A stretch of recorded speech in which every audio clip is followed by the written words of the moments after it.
ഇൻഫിനിക്സിൻ്റെ Infinix GT10 Pro എന്ന പുതിയൊരു smart phone ഇപ്പം ഇന്ത്യൻ മാർക്കറ്റിൽ ലോഞ്ച് ചെയ്തിട്ടുണ്ട്. ഈ ഒരു സ്മാർട്ട് ഫോൺ 20,000 രൂപ പ്രൈസ് റേഞ്ചിലാണ് വരുന്നത്. ഈ ഒരു വീഡിയോയിൽ നമ്മൾ നോക്കാൻ പോകുന്നത് ഇൻഫിനിക്സ് GT10 Pro എന്ന ഫോണിൻ്റെ ഒരു സ്പെസിഫിക്കേഷൻ അനാലിസിസ് ആണ്. നമ്മൾ ആദ്യം എടുത്തു പറയേണ്ട ഫീച്ചേഴ്സിനെ പറ്റി പറയുകയാണെന്നുണ്ടെങ്കിൽ ഒന്നാമത്തെ ഒരു കാര്യം പ്രോസസ്സറാണ്. mediatek dimensity 8050 എന്ന പ്രോസസ്സർ ഈ ഫോണിൽ കൊടുത്തിട്ടുണ്ട്. 20,000 രൂപ പ്രൈസ് റേഞ്ചിൽ ഇത് വളരെ മികച്ചൊരു പ്രോസസ്സറാണ് എന്നൊക്കെ തന്നെ പറയാവുന്നതാണ്. അപ്പം അത് നമുക്ക് എടുത്തു പറയേണ്ട ഫീച്ചേഴ്സിൽ പറയാവുന്നതാണ്. പിന്നെ ഈ ഒരു ഫോണിൽ UFS 3.1 സ്റ്റോറേജ് ടൈപ്പ് കൊടുത്തിട്ടുണ്ട്. ഈ ഒരു പ്രൈസ് റേഞ്ചിൽ അധിക ഫോണുകളിലൊന്നും UFS 3.1 സ്റ്റോറേജ് ടൈപ്പ് വരുന്നില്ല. അപ്പം അതും നമുക്ക് എടുത്തു പറയേണ്ട ഫീച്ചേഴ്സിൽ ഉൾപ്പെടുത്താവുന്നതാണ്. അതും പെർഫോമൻസ് കുറച്ചും കൂടി ബെറ്റർ ആക്കുന്നതായിരിക്കും. അപ്പോൾ ഗെയിമിങ്ങും പെർഫോമൻസ് ഒക്കെയാണ് മെയിനായിട്ട് നോക്കുന്നത് എന്നുണ്ടെങ്കിൽ ഈ ഒരു ഫോൺ നോക്കാവുന്നതാണ്. പിന്നെ ഗെയിമിങ്ങിന് വേണ്ടിയിട്ട് ചില നല്ല ഫീച്ചേഴ്സും ഇതിൽ എക്സ്ട്രാ കൊടുത്തിട്ടുണ്ട്. പിന്നെ പറയേണ്ട ഒരു കാര്യം, ഈ ഫോണിൻ്റെ ബേസ് വേരിയൻറ്റിൽ തന്നെ 256 GB ഇൻറ്റേർണൽ കൊടുത്തിട്ടുണ്ട്. അപ്പം 20,000 രൂപ പ്രൈസ് റേഞ്ചിൽ തന്നെ നമുക്ക് 256 GB ഇൻറ്റേർണൽ കിട്ടുന്നുണ്ട്. ഇതിൻ്റെ കൂടെ 8 GB റാമാണ് കൊടുത്തിരിക്കുന്നത്. ഇപ്പോൾ ഇന്ത്യൻ മാർക്കറ്റിൽ ഈ ഒരു വെർഷൻ മാത്രമേ ലോഞ്ച് ചെയ്തിട്ടുള്ളൂ. വേറെ വെർഷൻസ് ഒന്നും ഇപ്പം ലോഞ്ച് ചെയ്തിട്ടില്ല. അപ്പം ഇതൊക്കെയാണ് എടുത്തു പറയേണ്ട ഫീച്ചേഴ്സിൽ പറയാനുള്ള കാര്യങ്ങൾ. ഇനി ഈ ഒരു പ്രൈസ് റേഞ്ചിൽ വലിയ തരക്കേടില്ല എന്ന് തോന്നിയിട്ടുള്ള ഫീച്ചേഴ്സിനെ പറ്റി പറയുകയാണെന്നുണ്ടെങ്കിൽ ബാക്കി ഫീച്ചേഴ്സൊക്കെ നമുക്ക് ഈ ഒരു സെക്ഷനിൽ ഉൾപ്പെടുത്താവുന്നതാണ്.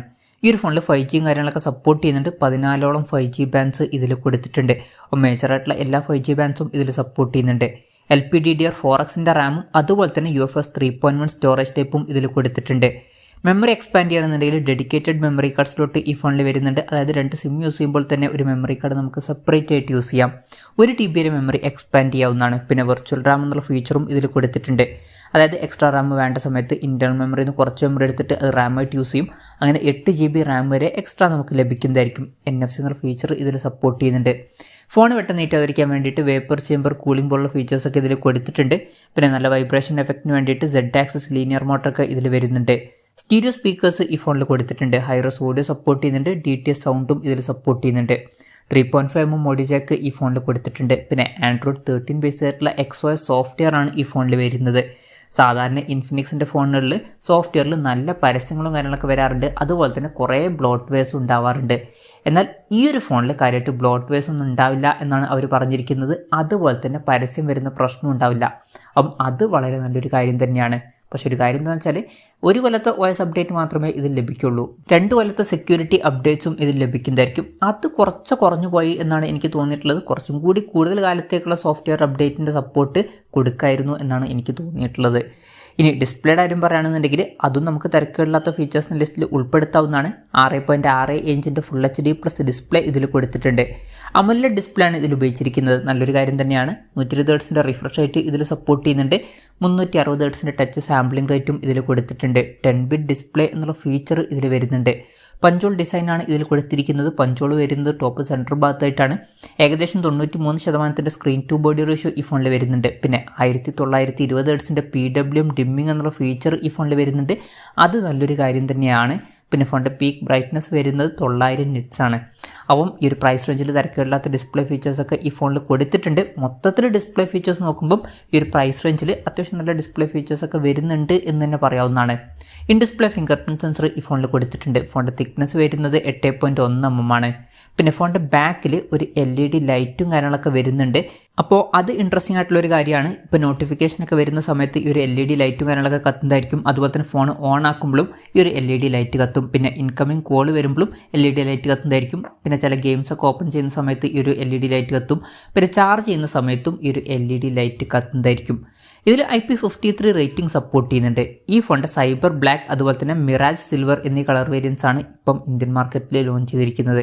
ഇനി ബാറ്ററിയുടെ കാര്യം പറയുകയാണെന്നുണ്ടെങ്കിൽ 5000 mAh ബാറ്ററി ഈ ഫോണിൽ കൊടുത്തിട്ടുണ്ട്. 45 വാട്ടിൻ്റെ ഫാസ്റ്റ് ചാർജ് സപ്പോർട്ട് ചെയ്യുന്നുണ്ട്. അതുപോലെ തന്നെ Type C ചാർജിംഗ് പോർട്ടും ഇതിൽ കൊടുത്തിട്ടുണ്ട്. ഈ ഒരു പ്രൈസ് റേഞ്ചിൽ തിരക്കേടില്ലാത്തൊരു ബാറ്ററി കപ്പാസിറ്റിയും തിരക്കേടില്ലാത്തൊരു ചാർജിങ് സ്പീഡൊക്കെ വരുന്നുണ്ട് എന്ന് പറയാവുന്നതാണ്. പിന്നെ ബൈപ്പാസ് ചാർജിംഗ് എന്നുള്ള ഫീച്ചറും ഇതിൽ വരുന്നുണ്ട്. ക്യാമറയുടെ കാര്യം പറയുകയാണെന്നുണ്ടെങ്കിൽ ഫ്രണ്ടിൽ 32 MP f2.45 വരുന്ന സെൽഫി ക്യാമറയാണ് വരുന്നത്. ബാക്ക് ക്യാമറയുടെ കാര്യം പറയുകയാണെന്നുണ്ടെങ്കിൽ ഫോണിൻ്റെ പിന്നിൽ ട്രിപ്പിൾ ക്യാമറ സെറ്റപ്പ് കൊടുത്തിട്ടുണ്ട്. 108 MP f1.75 വരുന്ന മെയിൻ ക്യാമറ സെൻസറാണ് ഈ ഫോണിൽ വരുന്നത്. ഇത് സാംസങ് HM6ൻ്റെ സെൻസറാണ്. പിന്നെ രണ്ടാമത് 2 MP f2.4 വരുന്ന ഡെപ്ത് സെൻസർ കൊടുത്തിട്ടുണ്ട്. മൂന്നാമത് 2 MP f2.4 വരുന്ന മാക്രോ ലെൻസും കൊടുത്തിട്ടുണ്ട്. അപ്പോൾ മെയിൻ ക്യാമറ സെൻസറിൽ 108 MP സെൻസറൊക്കെ വരുന്നുണ്ട്. അപ്പം ഇതൊക്കെയാണ് തരക്കേടില്ലാത്ത ഫീച്ചേഴ്സിൻ്റെ ലിസ്റ്റിൽ പറയാനുള്ള കാര്യങ്ങൾ. ഇനി നിരാശപ്പെടുത്തി എന്ന് തോന്നിയിട്ടുള്ള ഫീച്ചേഴ്സിനെ പറ്റി പറയുകയാണെന്നുണ്ടെങ്കിൽ ക്യാമറയുടെ കാര്യത്തിൽ തന്നെ അൾട്രാ വൈഡ് ആംഗിൾ ലെൻസ് ഇതിൽ വരുന്നില്ല. 108 mega pixel main camera sensor വരുന്നുണ്ട് എന്നുണ്ടെങ്കിലും ഈ ഒരു പ്രൈസ് റേഞ്ചിലൊക്കെ വരുന്ന ഒരു ഫോണിൽ നമ്മൾ ultra wide angle lens expect ചെയ്യുന്നുണ്ട്. പക്ഷേ ഈ ഒരു ഫോണിൽ അത് മിസ്സിംഗ് ആണ്. അപ്പം അത് കുറച്ച് നിരാശപ്പെടുത്തി എന്നാണ് എനിക്ക് തോന്നിയിട്ടുള്ളത്. പിന്നെ കോസ്റ്റ് കട്ടിങ്ങിൻ്റെ ഭാഗമായിട്ടായിരിക്കും അവർ ഇത് ചെയ്തിട്ടുണ്ടാവുക. അപ്പം ഇതൊക്കെയാണ് മൊത്തത്തിൽ ഫീച്ചേഴ്സിനെ പറ്റി പറയാനുള്ള കാര്യങ്ങൾ. ഇനി വിലയുടെ കാര്യം പറയുകയാണെന്നുണ്ടെങ്കിൽ ഈ ഫോണിൻ്റെ ഇന്ത്യയിലെ വില വരുന്നത് 19,999 രൂപയാണ്. ICICIയുടെ അതുപോലെ തന്നെ കൊഡാക് ബാങ്കിൻ്റെ കാർഡ് യൂസ് ചെയ്യുകയാണെന്നുണ്ടെങ്കിൽ 2000 രൂപയുടെ ഓഫും കാര്യങ്ങളൊക്കെ ലഭിക്കുന്നതായിരിക്കും. ഫ്ലിപ്കാർട്ട് വഴിയാണ് ഈ ഫോണിൻ്റെ സെയിലും കാര്യങ്ങളൊക്കെ നടക്കുന്നത്. എന്തായാലും ഓവറോൾ നോക്കുകയാണെന്നുണ്ടെങ്കിൽ 20,000 രൂപ പ്രൈസ് റേഞ്ചിൽ ഈ ഫോണിൽ ചില ഇൻട്രസ്റ്റിംഗ് ആയിട്ടുള്ള ഫീച്ചേഴ്സൊക്കെ വരുന്നുണ്ട്. ഈ ഒരു പ്രൈസ് റേഞ്ചിന് പറ്റിയിട്ടുള്ള വളരെ മികച്ച ഒരു പ്രോസസ്സറും കാര്യങ്ങളൊക്കെ ഈ ഫോണിൽ കൊടുത്തിട്ടുണ്ട്. അതുപോലെ തന്നെ അത്യാവശ്യം തിരക്കേടില്ലാത്ത നല്ല ഡിസ്പ്ലേ ഫീച്ചേഴ്സും ഈ ഫോണിൽ വരുന്നുണ്ട്. തിരക്കേടില്ലാത്തൊരു ബാറ്ററി സെറ്റപ്പും ഇതിൽ കൊടുത്തിട്ടുണ്ട്. ക്യാമറയിൽ അൾട്രാ വൈഡ് ആംഗിൾ ലെൻസ് വരുന്നില്ല എന്നുള്ളൊരു കാര്യം വരുന്നുണ്ട്. അപ്പോൾ നിങ്ങൾ മെയിനായിട്ട് നോക്കുന്നത് പ്രോസസ്സർ, പെർഫോമൻസ് ഇതുപോലുള്ള കാര്യങ്ങളൊക്കെയാണ് എന്നുണ്ടെങ്കിൽ ഈ ഒരു ഫോൺ കൺസിഡർ ചെയ്യാവുന്നതാണ്. അതിൻ്റെ കൂടെ തിരക്കേടില്ലാത്ത ഡിസ്പ്ലേ ഫീച്ചേഴ്സും അതുപോലെ തന്നെ തിരക്കേടില്ലാത്തൊരു ബാറ്ററി സെറ്റപ്പും നമുക്ക് ലഭിക്കുന്നുണ്ട്. അപ്പം എൻ്റെ ഒരു അഭിപ്രായത്തിൽ ഈ ഒരു പ്രൈസ് റേഞ്ചിൽ കൺസിഡർ ചെയ്യാൻ പറ്റിയിട്ടുള്ള ഒരു ഫോൺ തന്നെയാണ് ഇൻഫിനിക്സ് GT10 Pro എന്നുള്ള സ്മാർട്ട് ഫോൺ. എന്തായാലും ഈ ഒരു ഫോണിനെ പറ്റിയിട്ടുള്ള നിങ്ങളുടെ അഭിപ്രായം ജസ്റ്റ് ഒന്ന് കമൻറ്റ് ചെയ്യുക.